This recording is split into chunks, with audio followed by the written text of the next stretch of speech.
Hi, in this video I'll be going over location-based access control. Location-based access control is used to control access to cloud apps based on the network location and IP address of a user. This feature is quite unique and gives flexibility to pick and choose rules, allowing users to have different access based on their location.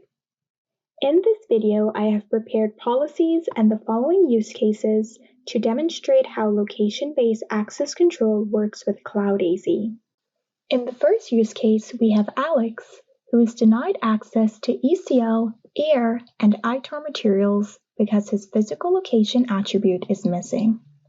In the second use case, we have Jim, who is allowed access to host machines belonging to a US site to access ITAR or AIR materials.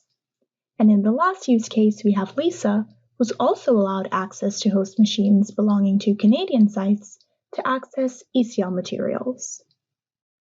My first policy is denying employees from accessing ECL, AIR, and ITAR materials due to their missing physical location attribute. My name and description are deny access if physical location attribute is missing. Our subject component applies to users with empty physical locations. Our resource components, ITAR classified data, AIR classified data, and ECL classified data, are the files influenced by this policy. There is no action component in this policy since the user is being denied from accessing our resource components.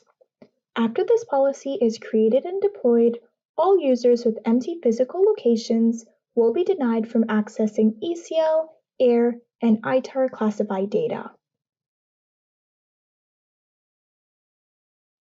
Moving on to our next policy, our name and description will fit the user case, such as allowing access to host machines belonging to US sites to access ITAR or AIR materials.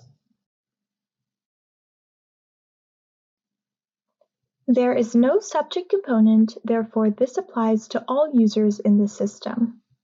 Our resource components, ITAR classified data, and AIR classified data are the files influenced by this policy.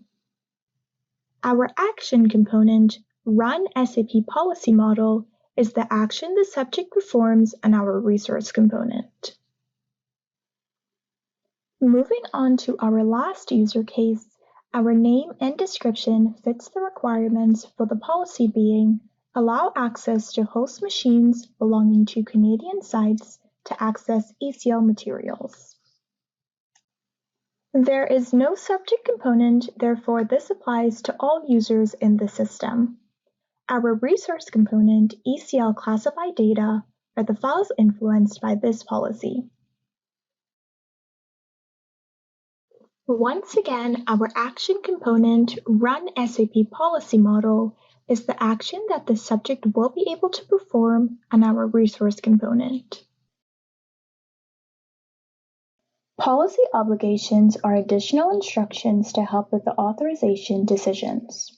An obligation might instruct the PEP to notify the user why they are not allowed to perform a certain operation, and the message itself might be included in the obligation. For example, with our last use case, allowing access to host machines belonging to Canadian sites to access ECL materials, users receive the message, Access Allowed. Using the policy validator to run test cases, we can confirm by the past operation that users with a missing physical location attribute will be denied from running ECL, AIR, and ITAR classified data.